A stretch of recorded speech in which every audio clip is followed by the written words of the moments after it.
RSS प्रमुख जब भी बोलते हैं न्यूज चैनल्स और अखबारों की हेडलाइन होती है। लोकसभा चुनाव के संपन्न होने के बाद मोहन भागवत जब पहली बार बोले तो सियासी भूचाल आ गया। भागवत ने किसी का नाम नहीं लिया, लेकिन आईना जरूर दिखाने की कोशिश की।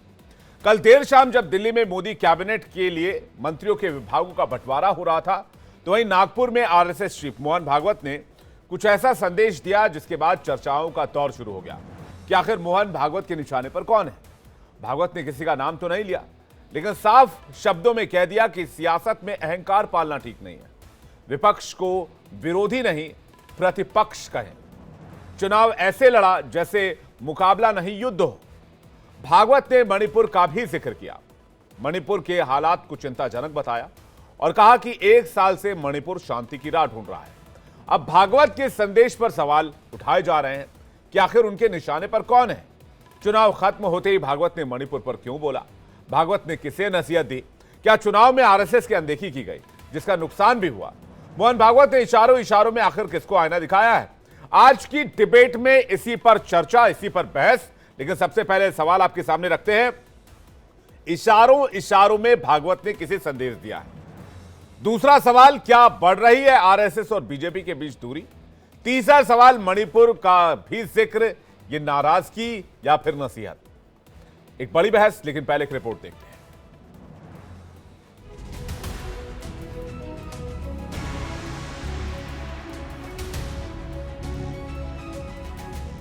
भागवत का संदेश, निशाने पर कौन? वो कर्म करता है लेकिन कर्मों में लिप्त नहीं होता, उसमें अहंकार नहीं आता कि मैंने किया। भागवत को फिक्र मणिपुर का जिक्र है और विनाकारण संघ जैसे संगठनों को भी उसमें खींचा गया। भागवत का बयान, सियासी तूफान। अब 1 साल से मणिपुर शांति की राह देख रहा है। भागवत वाणी की हकीकत, किसे मिली नसीहत? तीसरे टर्म के लिए पीएम मोदी की टीम तैयार हो रही थी। मंत्रियों के विभागों का बंटवारा हो रहा था, तो वहीं दिल्ली से दूर नागपुर में आरएसएस चीफ मोहन भागवत ने ऐसा संदेश दिया कि राजनीतिक गलियारों में भूचाल आ गया। भागवत का संदेश कई मायनों में खास है। मोहन भागवत ने अपने बयान में किसी का नाम तो नहीं लिया, लेकिन इशारों में कई बड़े संदेश दे दिए। अब भागवत का संदेश किसके लिए है, इस पर चर्चा का माहौल गर्म है। मोहन भागवत के निशाने पर कौन है? भागवत के बयान की टाइमिंग पर भी बहस हो रही है। मर्यादा का पालन करके जो चलता है वो कर्म करता है, लेकिन कर्मों में लिप्त नहीं होता, उसमें अहंकार नहीं आता कि मैंने किया,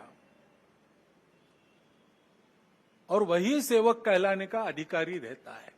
जिस प्रकार प्रचार के दौरान हमारे करने से समाज में मनमुटाव बढ़ेगा, 2 गठ बटेंगे, आपस में शंका संशय उत्पन्न होगा, इसका भी ख्याल नहीं रखा गया और विनाकारण संघ जैसे संगठनों को भी उसमें खींचा गया। लेकिन आधुनिक विद्या टेक्नोलॉजी का उपयोग असत्य परोसने के लिए किया गया। ऐसे से देश कैसे चलेगा भाई? आखिर सबको देश ही चलाना है ना। मर्यादा का पालन और अहंकार नहीं करने की नसीहत के साथ ही मोहन भागवत ने मणिपुर हिंसा का भी जिक्र किया। आरएसएस प्रमुख ने कहा कि मणिपुर के मसले पर प्राथमिकता से विचार जरूरी है। वहां के हालात चिंताजनक है। मणिपुर 1 साल से शांति की राह ढूंढ रहा है। जगह जगह और समाज में कलह ये नहीं चलता। अब 1 साल से मणिपुर शांति की राह देख रहा है। उसके पहले 10 साल शांत रहा। पुराना गन कल्चर समाप्त हो गया ऐसा लगा, और अचानक जो कलह वहां पर उपज गया या उपजाया गया, उसकी आग में अभी तक जल रहा है, त्राही त्राही कर रहा है। कौन उस पर ध्यान देगा? प्राथमिकता देके उसका विचार करना ये कर्तव्य है। जानकारी है कि चुनाव में बीजेपी के प्रदर्शन से आरएसएस भी नाराज है। कहीं ना कहीं बीजेपी ने आरएसएस के सुझावों की अनदेखी भी की थी। अब जब रिजल्ट आ गया है तो बीजेपी बैकफुट पर है और आरएसएस फ्रंट फुट पर। भागवत के बयान को इस रूप में भी लिया जा सकता है। भागवत के बयान के बाद अब सियासत भी तेज हो गई है। विपक्ष को सरकार को घेरने का एक और मौका मिल गया है। तो बोलिए सरकार को हटाइए, बोल के क्या होता है? मणिपुर में क्या हो गया, कल कश्मीर में क्या हो गया? मोहन भागवत जी आदरणीय है, बोलते हैं, लेकिन सरकार तो उनके आशीर्वाद से चल रही है ना, बोलने से क्या होता है? लोकांची सेवा करताना welcome his statement from the bottom of my heart because Manipur is a part of India. Mohan Bhagwat ने अपने बयान में किसी का नाम तो नहीं लिया, लेकिन इशारों इशारों में कई संदेश दे दिए। मोहन भागवत के बयान को अगर ध्यान से सुनेंगे तो समझ आएगा कि उनके निशाने पर कौन है। भागवत जब भी बोलते हैं उनके बयान के बड़े मायने होते हैं। इस बार भी कुछ ऐसा ही हुआ है। सवाल यही है कि क्या आरएसएस की अनदेखी और यूपी और महाराष्ट्र में एनडीए के खराब परफॉर्मेंस से संघ नाराज है, इसलिए इशारों इशारों में भागवत ने अपना संदेश दिया है। Bureau report, India daily live. और इस पर डिबेट करने के लिए मेहमानों का एक बड़ा पैनल हमारे साथ जुड़ रहा है। राकेश शेट्टी हमारे साथ जुड़ रहे हैं, प्रवक्ता कांग्रेस पार्टी के। रामकृपाल सिंह वरिष्ठ पत्रकार हमारे साथ जुड़ रहे हैं। सौरभ मालवीय हमारे साथ जुड़ रहे हैं, राजनीतिक विश्लेषक हैं और संघ के मामलों के जानकार भी हैं। फराज किदवई समाजवादी पार्टी के प्रवक्ता थोड़ी देर में हमारे साथ होंगे। राकेश उपाध्याय वरिष्ठ पत्रकार हमारे साथ जुड़े हुए हैं। प्रेम कुमार वरिष्ठ पत्रकार हमारे साथ जुड़े हुए हैं। तो आरएसएस चीफ मोहन भागवत के बयान के मायने क्या हैं, इसको सबसे पहले समझने के लिए रामकृपाल जी का रुख कर लेते हैं और रामकृपाल जी से जानते हैं कि आखिरकार वो कहना क्या चाह रहे हैं, मोहन भागवत का इशारा क्या है। रामकृपाल जी क्या मानेंगे इसे, और ऐसे टाइम में जब एक तरफ विभागों का बंटवारा हो रहा था और कैबिनेट मीटिंग चल रही थी, सरकार के शपथ ग्रहण किए हुए सिर्फ एक दिन हुआ था और उसी दिन आरएसएस चीफ का बयान आना किस तरफ इशारे कर रहा है?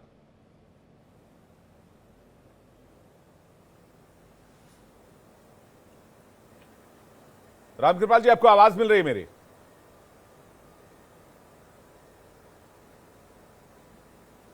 मुझे लगता है रामकृपाल जी को मेरी आवाज नहीं जा पा रही है। मैं प्रेम कुमार जी से समझना चाहूंगा। प्रेम कुमार जी, आपको आवाज आ रही है मेरी? बिल्कुल बिल्कुल। प्रेम कुमार जी, कैसे देखा जाए भागवत के इस बयान को? देखिए विवेक जी, भागवत जी का बयान जो है आइडियली तो बहुत उत्तम है और वो मानवीय संवेदना की बात कर रही हैं, विपक्ष को सम्मान देने की बात कर रही हैं, ये कह रहे हैं कि अहंकार नहीं होना चाहिए और इशारों इशारों में सत्ता पक्ष पर बात कर रहे हैं। लेकिन ये सब वेलकम योग्य है बातें, लेकिन फिर भी एक प्रश्न उठता है कि एक साल तक आप कहाँ थे मोहन भागवत जी? मणिपुर जब जल रहा था और महिलाओं का नग्न परेड हो रहा था, हम तो टेलीविज़न चैनल में भी पूछते थे कि भागवत जी कहाँ हो, आरएसएस वाले कहाँ हो, कुछ तो देखिए, कुछ तो राष्ट्रवाद सिखाइए, बताइए, बोलने आइए, लेकिन कभी जुबान नहीं खुली। तो ऐसे में प्रश्न उठता है कि अभी क्यों? क्या वो जेपी नड्डा जी के बयानों के बदले ये बयान दे रहे हैं कि भारतीय जनता पार्टी के नेता अध्यक्ष ने कहा था कि आरएसएस की ज़रूरत नहीं रहेगी बीजेपी को? ये एक बड़ा प्रश्न है। इसके अलावा दूसरी बात मैं उठाना चाहता हूँ कि ये बयान मंत्रिपरिषद के गठन के पहले अगर दिया गया होता तो क्या अमित शाह जी गृह मंत्री बन पाते? तो उनको उनकी गद्दी सिक्योर करने के बाद ये बयान यूं दिए जा रहे हैं मानो कि हम नियंत्रित करना चाहते हो बीजेपी को, सत्ता को प्रभावित नहीं करना, मतलब नियंत्रित तो कर ले लेकिन सरकार आपकी रहे, आप बने रहिए, मगर मेरी भी बात सुनिए। तो ये स्कोर सेटल करना है या वास्तव में मानवीय संवेदना के प्रति संवेदनशील हो गए हैं?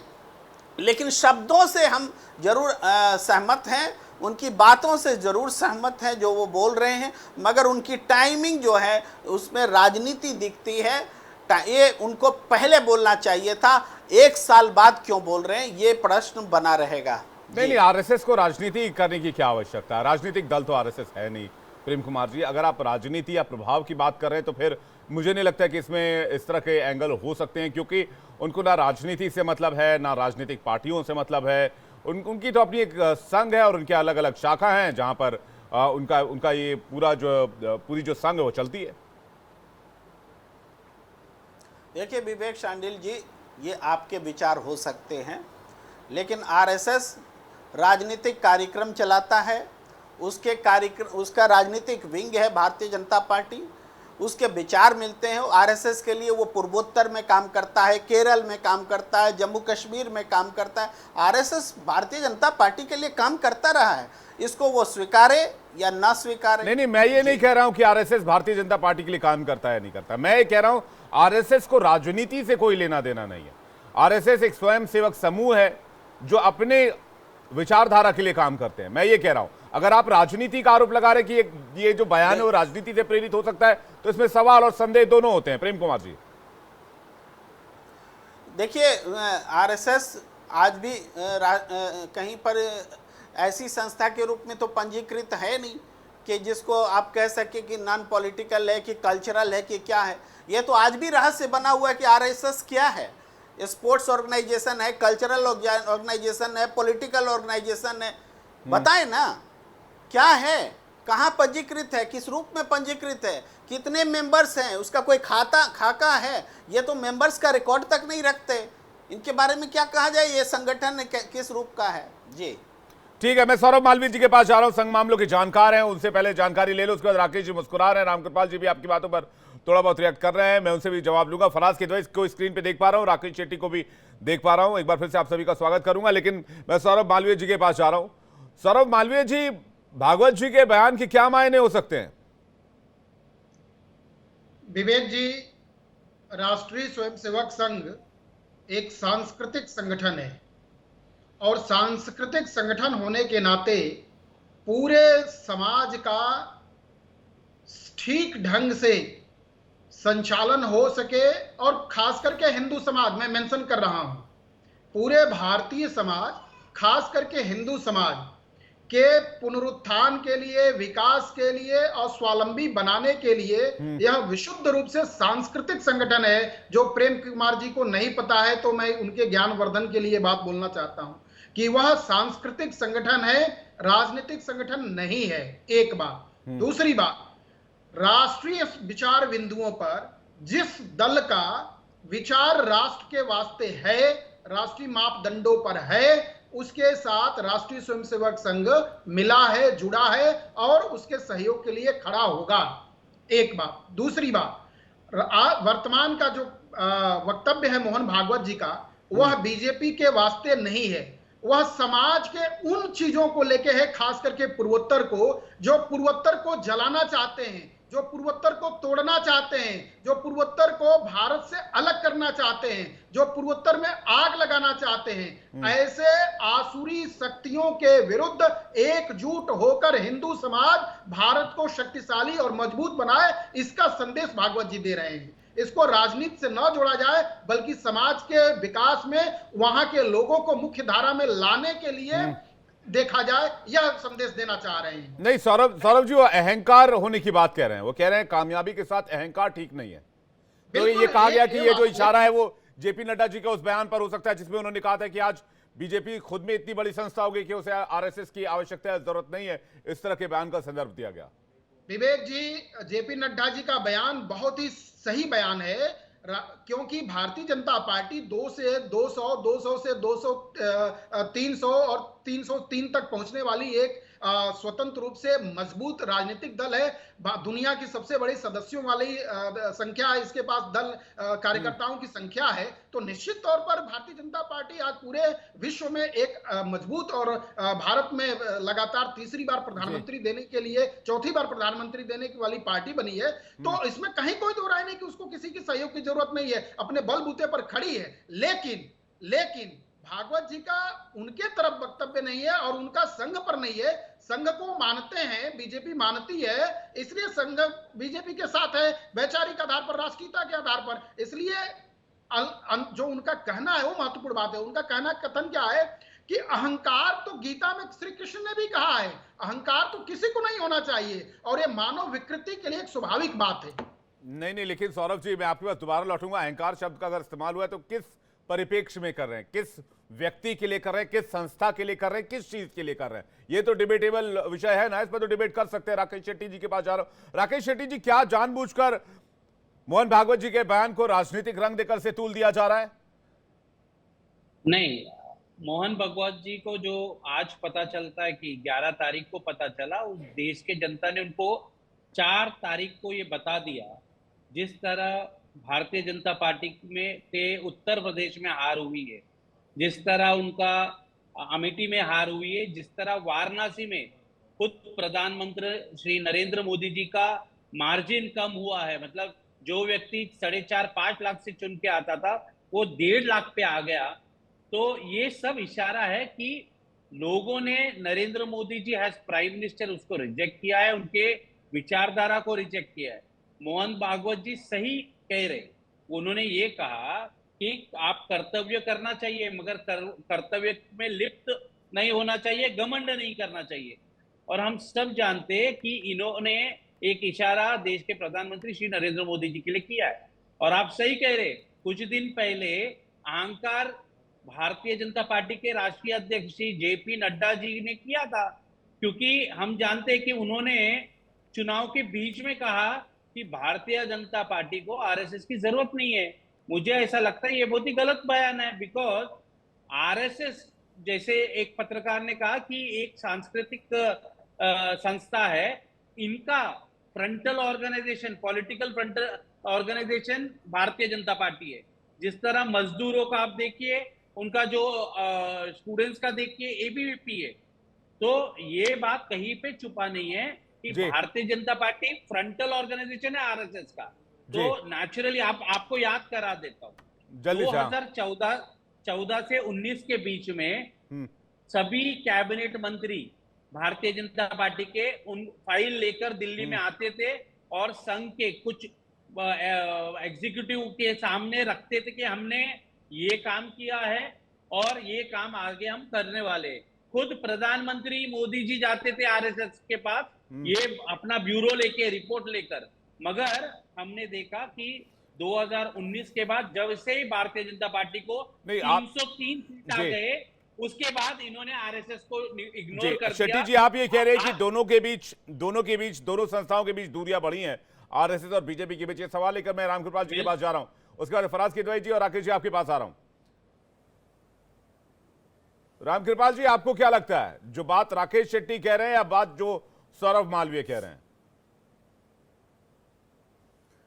नहीं, मैं तो कहूंगा कि आप मुझसे एक पॉइंटेड सवाल पूछे तो ज्यादा बेहतर होगा, क्योंकि कई लोग कई तरह की बात कर रहे हैं। क्या आरएसएस, आपका जो कहना है कि आरएसएस बीजेपी से नाराज है? और क्या भागवत जी का बयान जेपी नड्डा जी के बयान की तरफ था, एक आंसर था उनकी तरफ? हो सकता है। देखिए, मैं फिर कह रहा हूं कि आरएसएस बीजेपी के लिए उसी तरह है जैसे घर का एक गार्जियन होता है। कोई बच्चा देर से आया या कोई बच्चा कहीं पड़ोसी से झगड़ा हो गया, भले उसके बेटे की गलती ना हो, पड़ोसी के बेटे गलती हो, लेकिन बाप अपने बेटे को ही डांटता है। मेरा ये कहना है कि भागवत जी ने ऐसी कौन सी बात कही है जो नहीं कहनी चाहिए थी? बहुत सही बात है। आप याद कीजिए, ऑर्गेनाइजर में 1 साल पहले या 6 महीने पहले लेख छपा था जी, जिसमें बहुत साफ साफ कहा गया था कि एक व्यक्ति की ताकत संगठन या पार्टी की कमजोरी नहीं होनी चाहिए। और ये कारपोरेट में भी हमें पढ़ाया जाता है कि strength of CEO should not become the weakness of the company. एक सिंपल बात है, आज से नहीं, ये कारपोरेट की फिलॉसफी है। ये किसी भी कंपनी, समाज, संगठन की एक बहुत बड़ी परिभाषा है। व्यक्ति जो है वो मॉर्टल है, पार्टी या कारपोरेट इमॉर्टल है, 400 साल चलेगा। व्यक्ति 400 साल नहीं चलता है। व्यक्ति जो है डिस्पेंसेबल है, कारपोरेट इंडिस्पेंसेबल है। तो हमेशा ये बात सही कह रहे हैं कि अहंकार व्यक्ति का पार्टी के लिए, संगठन के लिए, देश के लिए नुकसान करता है। अब रही बात ये कि इसको मोदी से जोड़ा जाएगा, ऑब्वियस है। अगर मोदी जी में भी कहीं से ऐसा लगता है पार्टी को या संगठन को कि कहीं अहंकार की बू आ रही है, तो अच्छा है सलाह देना।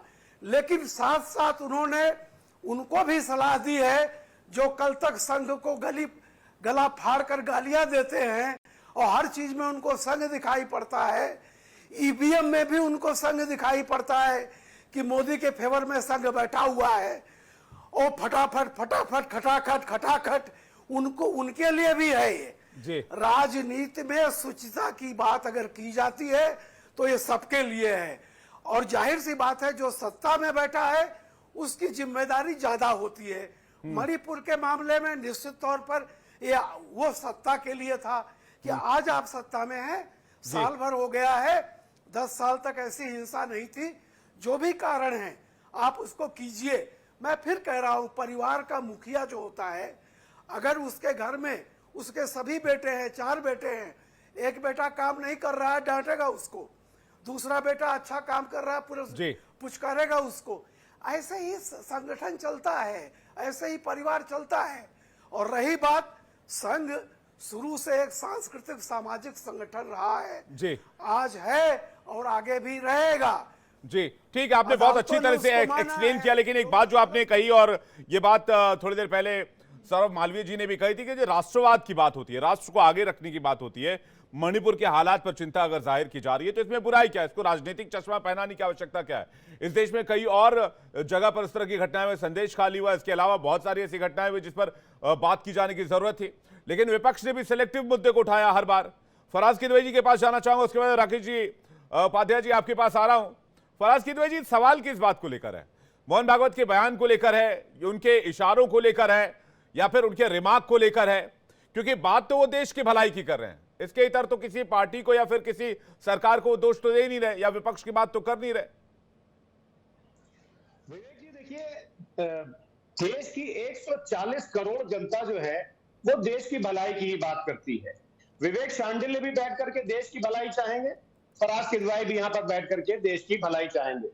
लेकिन जब मैं आपसे कनेक्ट हो रहा था तो हमारे किसी पैनलिस्ट ने बोला कि विपक्ष जो है वो पूर्व में स्टेट्स हैं वहां पर आग लगाना चाहता है, और शायद if I am not wrong, अगर मैंने गलत सुना होगा तो करेक्ट कर दीजिएगा, कि विपक्ष चाहता है कि ये भारत से अलग हो जाए। देखिए, ये बहुत ही ज्यादा आपत्तिजनक बात है, और भारतीय जनता पार्टी के वो सपोर्टर जो राजनीतिक विश्लेषक बन करके जो बैठ करके ऐसी भ्रामक बातें करते हैं, इस पर सख्त आपत्ति है। दूसरी बात, आरएसएस के बारे में भी बात कही जा रही थी, और ये बात कही जा रही थी कि खासकर हिंदू भाइयों को, देखिए क्या है कि हमारा जो देश है, आइडिया ऑफ इंडिया की परिकल्पना विष्णु पुराण में की गई है, जिसमें कहा गया है कि उत्तरम यद समुद्र से हिमाद्रैश्च दक्षिणम वर्षम तद भारतम नाम भारती यत संतति। तो जो लोग ऐसी बातें करते हैं कि ये देश में जो डिवाइसिव पॉलिटिक्स की बात करते हैं, भाई से भाई को लड़ाने की बात करते हैं, इस श्लोक में पूरा आइडिया ऑफ इंडिया अपने आप में सम्मिलित हो जाता है। मैं फिर से कहूंगा, मैंने एक दिन पहले भी कहा था कि राम प्रकाश जी की मैं बहुत रिस्पेक्ट करता हूं, और लगभग उन्होंने 70% आज यहां पर जो बात कही है वो उन्होंने एक्सप्लेन कर दिया है मोहन भागवत जी के बयान को लेकर के। उसमें मैं थोड़ा सा ऐड करना चाहता हूं। पिछले विवेक जी 1-1.5 साल में आरएसएस और भारतीय जनता पार्टी की अदावत सामने आ रही है। ऑर्गेनाइजर में जो आदरणीय राम कृपाल जी ने बोला, उसमें जो क्लियरली क्या लिखा था मैं आपको बता दूं। आरएसएस ऑर्गेनाइजर में लिखा था कि मोदी फेस इज, आज की तारीख में जो मोदी जी का चेहरा है, is no more election winning face, और भारतीय जनता पार्टी की जो आइडियोलॉजी है वो खाली इलेक्शन नहीं जिता सकती है, इनके कार्यकर्ताओं को और इनके नेताओं को जमीन पर उतरना पड़ेगा। ये आरएसएस ने के ऑर्गेनाइजर ने लिखा था, ये जो पूरी बात है। अब क्या है कि उन्होंने ऐसा क्यों लिखा, आज अहंकार की बात क्यों की? विवेक जी, क्या है ना कि देखिए, जेपी नड्डा जी के अभी स्टेटमेंट का यहां पर जिक्र हुआ, वो स्टेटमेंट अहंकार से भरा हुआ था कि इनको अब आरएसएस की जरूरत नहीं है। तो मुझे लगता है मोहन भागवत जी को कहीं ना कहीं बहुत ज्यादा आहत हुए हैं। तीसरी बात कह के मैं अपनी बात खत्म कर दूंगा विवेक जी, कि रही बात अहंकार की, प्रधानमंत्री जी भी चुनाव में कहते हैं कि गांधी जी को लोग तब जाने जब गांधी पिक्चर रिलीज हुई। अरे साहब, ये कैसा स्टेटमेंट प्रधानमंत्री जी दे रहे हैं? तो क्या हम ये कहेंगे कि चौधरी का चांद जब तक रिलीज नहीं हुई थी उससे पहले चांद को कोई जानता नहीं था? विवेक जी, प्रधानमंत्री जी के मतलब मुंह से ये सब बातें कि गांधी जी को लोग तब जाने जब गांधी पिक्चर रिलीज हुई। और ये मैं मोहन भागवत जी का जो स्टेटमेंट है, आज सुबह इंडियन एक्सप्रेस में निकला हुआ है, इसको आप देखिएगा, मैंने काफी येलो से हाईलाइट भी कर रखा है। इसमें इन्होंने भारतीय जनता पार्टी को ये साफ साफ बोला है कि आप अपना अहंकार छोड़ दीजिए, एक अकेला सब पर भारी विवेक जी छोड़ना पड़ेगा। अब की बार मोदी की सरकार छोड़ना पड़ेगा, मोदी की गारंटी छोड़ना पड़ेगा। No, it is not Modi की गारंटी, इट इज देश की गारंटी। आप मतलब बार बार एक अकेला सब पर भारी मोदी की गारंटी, अब की बार मोदी सरकार। ठीक है, मैं एक सवाल छोटा सा आपसे लेता हूं, राकेश उपाध्याय जी के पास जाता हूं, बहुत देर से वेट कर रहे हैं। अब तो किसी तरह का कोई सवाल, किसी तरह का शक सुबह आरएसएस संगठन पर नहीं होगा, विपक्ष के दलों को, विपक्षी नेताओं को जब वो राष्ट्रवाद की बात कर रहे हैं, जब वो बीजेपी को ही आईना दिखा रहे हैं, आपके हिसाब से जो आप दलीलें दे रहे हैं, तो आरएसएस के लिए अब तो कोई द्वेष या फिर दिल में संदेह की भावना आप लोगों में नहीं होगी? विवेक जी, नॉट ओनली आरएसएस, अगर कोई भी व्यक्ति देश को देश के अंदर नफरत फैलाने का काम करेगा, कोई भी संस्था भाई को भाई से लड़ाने का काम करेगा, तो समाजवादी पार्टी उसके खिलाफ आवाज उठाती रहे। ठीक है, राकेश उपाध्याय जी के पास जा रहा हूं। ठीक है, मैं इस पर काउंटर करूंगा, आपसे थोड़ी बात करूंगा इस पर, लेकिन राकेश उपाध्याय जी से रिएक्शन लेना जरूरी, काफी देर से वेट कर रहे हैं। राकेश उपाध्याय जी, पूरी डिबेट आपने सुन रही, हर पैनलिस्ट का रिएक्शन आपने सुना, आप इस तस्वीर को कैसे देख रहे हैं? मोहन भागवत जी का बयान क्या डायरेक्ट इशारा बीजेपी के लिए है, या वो राष्ट्रीय परिप्रेक्ष्य में बात कर रहे हैं, या वो इससे जाहिर होता है, या फिर इससे ये भी जाहिर होता है कि आरएसएस और बीजेपी के बीच दूरी बढ़ी है, या फिर भागवत का बयान ओवरऑल देश के बेटरमेंट के लिए, इंडिया के बेटरमेंट के लिए है? देखिए, आदरणीय मोहन जी भागवत राष्ट्रीय स्वयंसेवक संघ के सरसंघ चालक हैं और उनके पिताजी मधुकर राव भागवत, उन्होंने लंबा समय गुजरात में आरएसएस को मजबूत करने में गुजारा। आदरणीय प्रधानमंत्री जी और आदरणीय मोहन भागवत के पिताजी का बड़ा गहरा संबंध रहा है। 1967 से नरेंद्र मोदी लगातार संघ के प्रचारक और पूर्णकालिक कार्यकर्ता के रूप में सामाजिक सांस्कृतिक जीवन में काम करते रहे, और जहां तक मेरी जानकारी है, लगभग 20 साल प्रचारक रहने के बाद 1984 के बाद वो गुजरात में बीजेपी में काम करने के लिए नियुक्त किए गए, क्योंकि गुजरात बीजेपी को आवश्यकता थी कि भाई एक कुशल प्रचारक हमको मिले जो हमारे काम को और बेहतरी से उसका समन्वय कर सके। तो नरेंद्र मोदी ने 20 साल संघ के प्रचारक रहने के बाद बीजेपी में एंट्री की, और उसके बाद आप देख सकते हैं गुजरात में धीरे धीरे पता चला गया। मैं कहता हूं तो 99 में जब श्री गोविंदाचार्य ने बीजेपी के संगठन महामंत्री पद को छोड़ा जी, तो वो जिम्मेदारी, वो चार्ज नरेंद्र मोदी के पास था, और उसके बाद उनको कहा गया कि आप मुख्यमंत्री के रूप में गुजरात जाइए।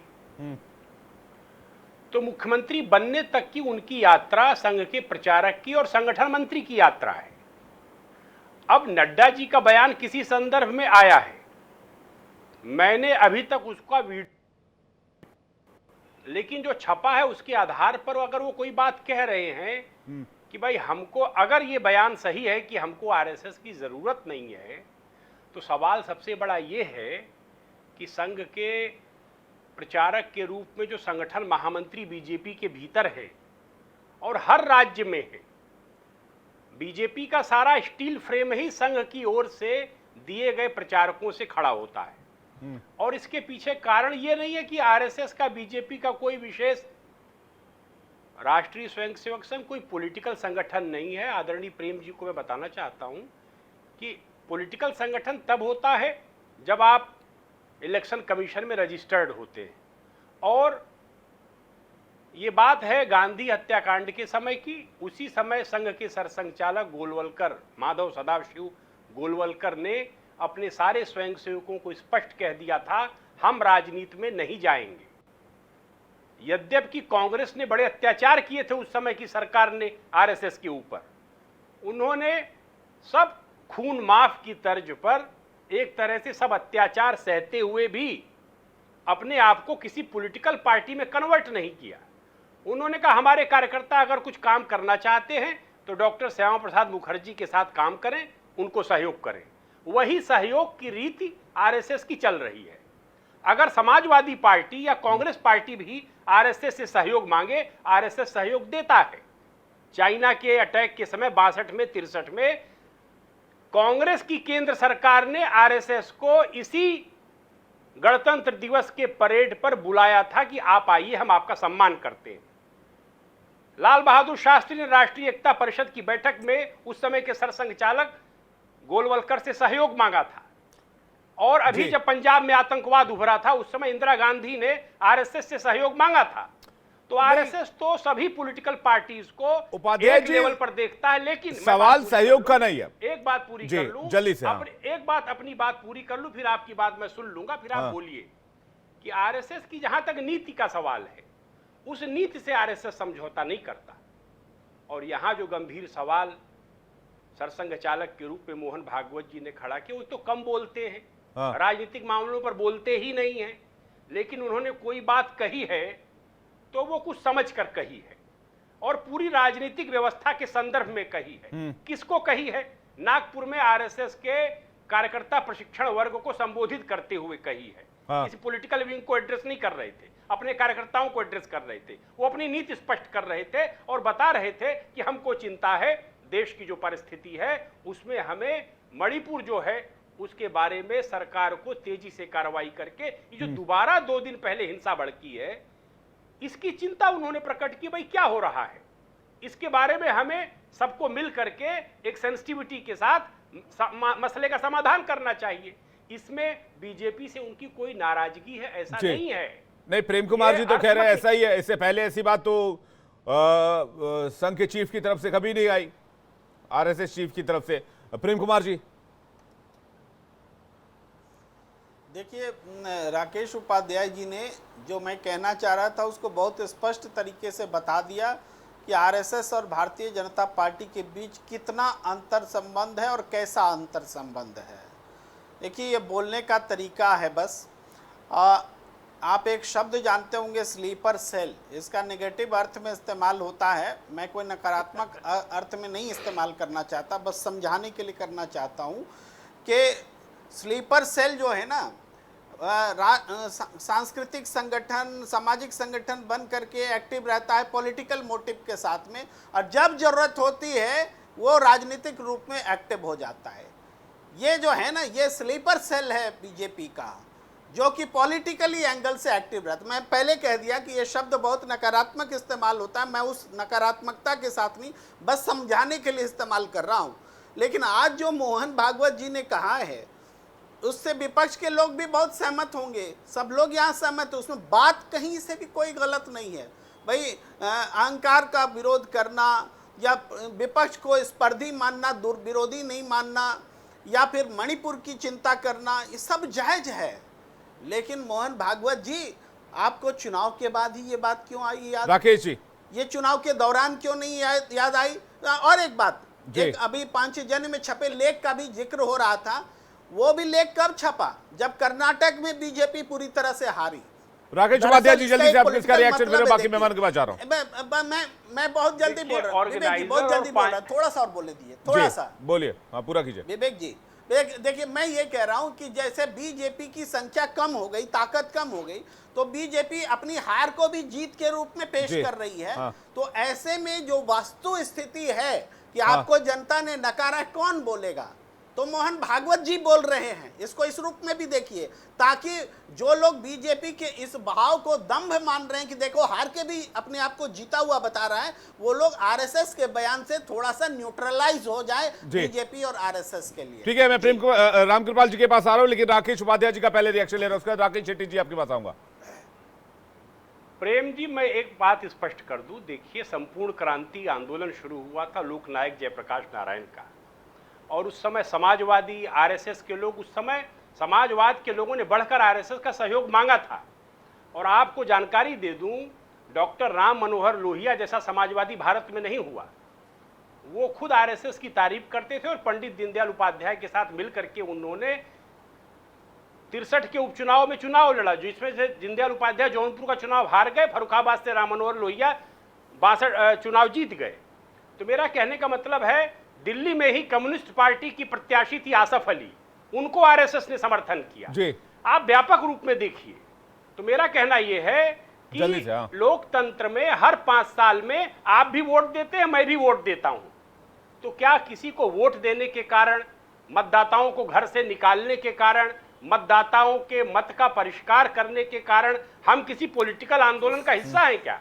पॉलिटिकल आंदोलन तो होगा, भारत के अंदर तमाम आंदोलन होते रहे हैं। अभी हमने देखा भ्रष्टाचार के विरुद्ध लोकपाल के सवाल पर कितना बड़ा आंदोलन हुआ। तमाम लोग उससे जुड़े। तो इसका मतलब ये नहीं है लेकिन कि उपाध्याय हम जी, घर बैठ मंतव्य जाएं, की हम बात किसी यहाँ पर हो रही political है। activity देखिए, में पास्ट हिस्सा में ही न लें। आरएसएस ने जो कुछ भी किया इस देश के लिए, डिबेट उस बात को लेकर नहीं है। भागवत जी के बयान का मंतव्य क्या, इस पर बात हो रही है। रामकृपाल जी कुछ कहना चाह रहे हैं। रामकृपाल जी, मैं देखिए विषयांतर हो रहा है, मैं केवल एक बात कह रहा हूं, लोगों को याद रखना चाहिए कि 1977 में जब जनता पार्टी बनी, 2.5 साल में जनता पार्टी टूट गई। उसका सिर्फ एक कारण था, वो तब तो जनता पार्टी के सदस्य थे, बीजेपी नहीं थी। कहा गया कि जो लोग जनसंघ के आए हैं उनको राष्ट्रीय स्वयंसेवक संघ से नाता तोड़ना चाहिए। पूरे लोगों ने कहा कि हम दोहरी सदस्यता का सवाल उठाया था, मधुलिमय ने मना कर दिया कि हमारा संघ जो है हमारा परिवार है, हम संघ से जुड़े हुए हैं। तो ये आज की कौन सी बात बताने की जरूरत है? दोहरी सदस्यता बीजेपी के डीएनए में है, वो नाम कुछ भी हो जाए। तो मैं केवल ये कह रहा था 77 में ही। और दूसरी बात, जब जयप्रकाश नारायण ने, जब आरएसएस को कहा गया कि ये देशद्रोही है, जेपी ने खड़े होकर कहा था कि अगर आरएसएस जो है वो राष्ट्रद्रोही है तो मैं राष्ट्रद्रोही हूं। जयप्रकाश जी ने ही संघ को पूरी तरह ये कहा था कि ये राष्ट्रवादी संगठन है और अगर राष्ट्रद्रोही है तो मैं राष्ट्रद्रोही हूं। ये दो बातें हमें नहीं भूलनी चाहिए कि संघ और बीजेपी का रिश्ता 77 से है। ठीक है, मैं राकेश शेट्टी जी के पास आ रहा हूं इस पर रिएक्शन लेने की। राकेश शेट्टी जी कुछ कहना चाह रहे हैं आप? देखिए, आरएसएस को राष्ट्रवादी कह रहे हैं, मगर यही आरएसएस से पूछना चाहिए कि पिछले 52 इयर्स तक उन्होंने तिरंगा अपने हेडक्वार्टर पे क्यों नहीं लगाया। दूसरा, मेरा बहुत समय तक ये मानना था कि आरएसएस, भारतीय जनता पार्टी नहीं बट आरएसएस में तो ईमानदार लोग होते, मगर आप जानते कि जम्मू कश्मीर के भारतीय जनता पार्टी के गवर्नर सत्यपाल मलिक, जिन्होंने आरोप लगाया राम माधव जी के ऊपर, जो आरएसएस से के कार्यकर्ता है, वो आते हैं भारतीय जनता पार्टी में और 300 करोड़ का उन्होंने रिलायंस के लिए चंदा ऑफर किया और वो चाहते थे कि जम्मू कश्मीर में जब 370 हटाया गया और गवर्नर राज था, तब वहां पे रिलायंस इंश्योरेंस का सभी सरकारी कर्मचारी को बीमा कराया जाए। तब आरएसएस के जो मोहन भागवत है वो क्यों चुप रहे? और महाराष्ट्र में नागपुर है जहां पे आरएसएस का हेडक्वार्टर है, जब इतने भ्रष्टाचारी जैसे अजित पवार हो, हसन मुशर्रफ हो, नवाब मलिक हो, प्रफुल्ल पटेल हो, जब ऐसे लोगों जिनके ऊपर बीजेपी का ही संस्था है, जो सीबीआई हो, ईडी हो, इन्होंने जब कार्रवाई कर रही थी, तब ये लोगों को भारतीय जनता पार्टी ने अपने साथ संगठन में शामिल कर लिया, अलायंस में कर लिया। अशोक चौहान, जिनके ऊपर खुद आरएसएस के मोहन भागवत आदर्श घोटाला का आरोप लगाए थे, वो अशोक चौहान को आज भारतीय जनता पार्टी राज्यसभा में भेजती है, तो तब क्यों चुप रहते हैं मोहन भागवत? नहीं, वो तो हो सकता है कि ये सारी कुछ कैलकुलेट होकर इस बयान के तौर पर आया हो शेट्टी जी। हो सकता है इसी बात को लेकर मतांतर पैदा हुआ हो। बयान आने में वक्त लग सकता है, लेकिन मतांतर तो अगर कोई डिसीजन लेता है उसके साथ ही तुरंत मतांतर हो जाता है। विवेक जी, आप स्टूडियो में बैठे हैं, अगर आपके आंखों के सामने कुछ गलत हो रहा है तो मुझे विश्वास है कि आप तुरंत बोलोगे, क्योंकि आप पत्रकार हैं, आप एक एडिटर है, आप तुरंत बोलोगे। आरएसएस का मुखिया को 1 साल लग जाता है बोलने के लिए। मणिपुर की हादसा 1 साल पहले की है, उसके ऊपर आज तक बोले नहीं। वहां के मुख्यमंत्री को तलब तक नहीं किया, वहां के पुलिस कमिश्नर को सस्पेंड तक नहीं किया, जब वहां के मुख्यमंत्री ने ये कहा कि ऐसे 100 मामले हो चुके जहां पे महिलाओं को निर्वस्त्र करके जलाया गया। मैं सौरभ मालवीय जी के पास जा रहा हूं आपके तमाम सवालों के जवाब के लिए। सौरभ मालवीय जी, आप तो संघ को करीब से जानते हैं, आप संघ पर काफी आपने रिसर्च भी की है, आपने संघ को करीब से देखा भी है। जो बातें यहां पर हो रही हैं कि ये अभी तक जो होता रहा, हो सकता है उसको लेकर कोई मतांतर हुआ हो और उसका जवाब मोहन भागवत जी दे रहे हो, या फिर हो सकता है इन तमाम मामलों का उससे कोई संबंध ही ना हो, वो एक राष्ट्रवाद, बेहतर विकास और बेहतर राष्ट्रवाद की तरफ बात करें, इशारा करें। सौरभ मालवीय जी, देखिए विवेक जी, मैं राकेश सेठी जी की बात को जरा यहाँ स्पष्ट कर दूं कि एक तो इनके मन में बहुत सारे दर्द है, वो जो दर्द भरे थे वो लगातार इनको एक उम्मीद, एक आशा की किरण। जवाब दीजिए ना भ्रष्टाचारियों को अपने पार्टी, आप जवाब दीजिए। भ्रष्टाचारियों को साथ में लेना सही बात है क्या? आप कहिए ना। आप इतने सुनो राकेश जी, मेरे दर्द को छोड़ दीजिए, देश और महाराष्ट्र का दर्द समझिए। आपके दर्द के उम्मीद के किरण भागवत जी हैं। आपके दर्द में, आपके दर्द को मैं समझता हूँ। जो महाराष्ट्र में आरएसएस है, आपके दर्द, ठीक है राकेश शेट्टी जी, एक एक करके मैं सुन लेता हैं सौरभ मालवीय जी का पक्ष सुन लेते हैं। जी सौरभ मालवीय जी का पक्ष सुन लेते हैं। राकेश जी एक सेकंड। भ्रष्टाचार पर है, कांग्रेस की बुनियाद ही भ्रष्टाचार पर है, इसलिए इतने सारे इनके सवाल है, इतने दर्द हैं। ठीक है, मैं आप अपना जवाब पूरा कीजिए। राकेश शेट्टी जी आप एक सेकंड वेट कीजिएगा। सौरभ जी और फराज किदवई को फ्रेम में लेके आइए। जी विवेक जी, सौरभ मालवीय जी। विवेक जी, मेरा ये मत है इस पर कि बहुत सारी समस्याओं को ध्यान में रख के भागवत जी ने ये बात नहीं कही, अपितु ये राष्ट्रीय स्वयंसेवक संघ की दृष्टि है, यह नीति है, यह रीति है। यह एक मानव समाज में लोकतांत्रिक व्यवस्था, उसको संचालित करने वाले तंत्र में अहंकार नहीं होना चाहिए। यह एक शाश्वत सत्य है और समय समय पर इस तरह के संदेश देने की पद्धति है। और किसको पद्धति है? अपने कार्यकर्ताओं को। और कहां पर? अपने स्थान, अपने शहर, अपने प्रशिक्षण केंद्र, अपने मुख्यालय से। तो यह संघ की रीति नीति और पद्धति है, उसके आधार पर यह बात कही गई है। अब इस बात को अलग अलग प्रकार से समझने में कि जैसे कांग्रेस को संजीवनी मंत्र मिल गया, जैसे सपा को लग रहा है कि ये तो उनके मन की बात कह दी है, मोदी पर अटैक हो गया। नहीं सर, अरे भाई, सौरभ भाई उनके बयान को आप देखेंगे, उन्होंने कहा कि सच्चा सेवक घमंड नहीं करता है। तो उनके बयान का मतलब यह है कि जो भी आरएसएस से जुड़ा हुआ हो या जुड़ा रहा हो, एक स्वयं सेवक है, जो सच्चा सेवक है वो घमंड नहीं करेगा। जो अहंकार और घमंड की बात आ रही है उसको पिन पॉइंट किया जा रहा है। विपक्षी नेता कह रहे हैं ये इशारा किसकी तरफ है, ये बता दे बस। विवेक जी एक लाइन का और एक मात्र एक उत्तर है इसका। यह शाश्वत सत्य है, व्यक्ति में कभी विकार नहीं आए, समय समय पर यह बात ध्यान में रखना चाहिए। एक भागवत जी अपने कार्यकर्ताओं को कह रहे हैं, हमारे कार्यकर्ता यदि मोदी सरकार है, हमारे कार्यकर्ता यदि संघ का स्वयंसेवक है, उनके कार्यकर्ता एसपी बीएसपी और कांग्रेस में बैठे हैं, तो सबके लिए है, पूरे मानव समाज के लिए संदेश है। जी, इसमें फराज किदवई आपको कुछ कहना चाह रहे हैं। फराज किदवई जी, क्या सौरभ मालवीय जो बात कह रहे हैं, जो पॉइंट आउट करना चाह रहे हैं, क्या वही बात सही है जो भागवत जी का इशारा है? वो पूरे राजनीतिक परिप्रेक्ष्य के लिए जिस तरह से आज पक्ष और विपक्ष लड़ता है, ऐसा लगता है चुनाव नहीं जंग चल रही हो। जिस तरह के बयान दिए जाते हैं, जिस तरह की भाषा का इस्तेमाल होता है, जिसमें वो कह रहे हैं कि विरोधी नहीं प्रतिपक्ष कहा जाना चाहिए। देखिए विवेक जी, जो अभी बात हो रही थी, तो शायद मुझे लगता है सौरभ जी ने ये कहा था कि जो मोहन भागवत जी बोल रहे हैं इसका इलेक्शन से कोई लेना देना नहीं है। तो मेरे सामने ये इंडियन एक्सप्रेस की कटिंग रखी हुई है और इसमें जो इन्होंने जो इसकी हेडलाइन है, वो हेडलाइन है true sevak never arrogant, decorum not kept in polls. अब इसका मतलब हिंदी में क्या हुआ भाई, आप लोग सब लोग समझ ही गए होंगे। तो देखिए क्या है विवेक जी के सौरभ जी ने एक और बात कही कि वो अपने कार्यकर्ताओं को संबोधित कर रहे थे और भारतीय जनता पार्टी के कार्यकर्ताओं के लिए ये था। इसका मतलब ये हुआ कि जो कार्यकर्ता सुबह से लेकर के रात तक के भारतीय जनता पार्टी में जान दे रहा है वो गलत था और प्रधानमंत्री जी जो बातें कर रहे थे वो सही थी।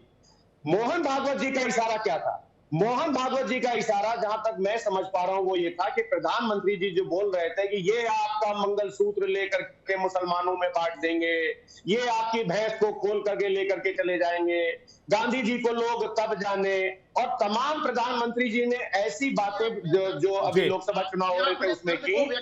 सौरभ देखिए सौरभ जी, मैं ऐसे डिबेट नहीं करता हूं और मैं काफी डिस्टर्ब कर सकता हूं, तो इसलिए आप अपने टर्न पे बोलिएगा तो बेटर रहेगा। मैं आपके टर्न पे बिल्कुल भी कुछ नहीं बोला हूं जी।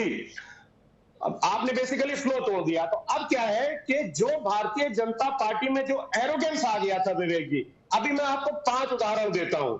जल्दी से 5 नहीं, 2-3 5 नहीं फराज भाई, 2-3 सही। टाइम नहीं है। महाराज जी कहते हैं कि पार्टी का उत्तर प्रदेश में हाल इसलिए हुआ कि कुछ गद्दारों ने गद्दारी की और कुछ आस्तीन के सांप हैं। साध्वी प्राची जी कहती हैं कि बीजेपी के कार्यकर्ता अपनी अनदेखी से परेशान थे। साध्वी निरंजन ज्योति कहती हैं कि उनके साथ बहुत गहरी साजिश हुई। तो विवेक जी, क्या है कि भारतीय जनता पार्टी के अंदर भी कुछ ठीक नहीं चल रहा है और जो ठीक है, रामकृपाल जी के पास जा रहा हूं। थी वो केमिस्ट्री भी खत्म हो गई है। जी, रामकृपाल जी के पास जा रहा हूं। रामकृपाल जी, क्या वाकई आईना दिखाया है आरएसएस चीफ ने, या मामले को बेवजह राजनीतिक तूल देने की कोशिश की जा रही है? नहीं, देखिए, उन्होंने जो बातें कही हैं निश्चित रूप से वो सत्ता पक्ष पर भी लागू होती हैं, विपक्ष पर भी लागू होती हैं। उन्होंने ये भी कहा है कि भाई जिस तरह की भाषा का इस्तेमाल किया गया इस इलेक्शन में दोनों तरफ से वो अमर्यादित था, हम मर्यादा में रह के करें। और यह बात सही है, उन्होंने कहा कि हमारे यहाँ प्रतियोगिता होती है, प्रतिबिंब, हम प्रतियोगी हैं, कोई किसी का दुश्मन नहीं है। तो ये दुश्मनी का भाव, और अगर आप देखें तो ऐसा नहीं है कि सिर्फ मोदी जी ही अटैक करते रहे। जिस तरह से बीजेपी को एक दुश्मन के रूप में पेश किया जाता रहा, राष्ट्रद्रोही पार्टी के रूप में किया जाता रहा, तो बेसिकली मोहन भागवत जी का यह भी कहना है कि लोकतंत्र में हम भी रहेंगे, आप भी रहेंगे, पार्टियां रहेंगी, सब कुछ रहेगा। इतनी गुंजाइश हो। डेमोक्रेसी की परिभाषा क्या है? बहुमत का शासन, अल्पमत का सम्मान, यानी विपक्ष का सम्मान। ये लोकतंत्र की परिभाषा है। उसी बात को वो कह रहे थे। और जाहिर सी बात है, ये डेमोक्रेसी है, लोकतंत्र है, प्रजातंत्र नहीं है। प्रजा में राजा और प्रजा होती है। लोकतंत्र जो है ये लोकशाही है। यहाँ सारे प्रधानमंत्री से लेकर के डीएम से लेकर के चौकीदार, नहीं, ये बात तो रामकृपाल जी, हम आप और जितने पैनलिस्ट हम लगातार बातचीत करते रहे रामकृपाल जी, कि जिस तरह से इलेक्शंस में वार पलटवार किए गए, जिस तरह की भाषा का इस्तेमाल हुआ, जिस तरह से संवैधानिक संस्थाओं को निशाने पर लिया गया, मैं तो लगातार कहता रहा हूं इससे देश में अच्छा मैसेज नहीं जाएगा और फ्यूचर में एनार्किज्म की तरफ जा सकता है। इसमें तो कोई दो राय नहीं, उसमें लगातार हम लोग बातचीत भी करते रहे। रामकृपाल जी, तो क्या उनका ओवरऑल इशारा एक जो ओवरऑल पॉलिटिकल पिक्चर इस देश में बन रही है उसकी तरफ है? बिल्कुल, निश्चित रूप से। देखिए, मैं आपसे जो कह रहा हूं, एक मुखिया होता है, वो सबसे पहले अपने बेटे को डांटता है, भले उसके बेटे की गलती कम रही हो, वो पड़ोसी के बेटे को नहीं डांटता। और मैं फिर कह रहा हूं, 77 में जिस जनसंघ के लोगों ने कहा कि हम सत्ता छोड़ देंगे, संघ को नहीं छोड़ेंगे, याद है आपको? तो कम से कम मेरा ये कहना है कि इसमें कोई दो राय नहीं है।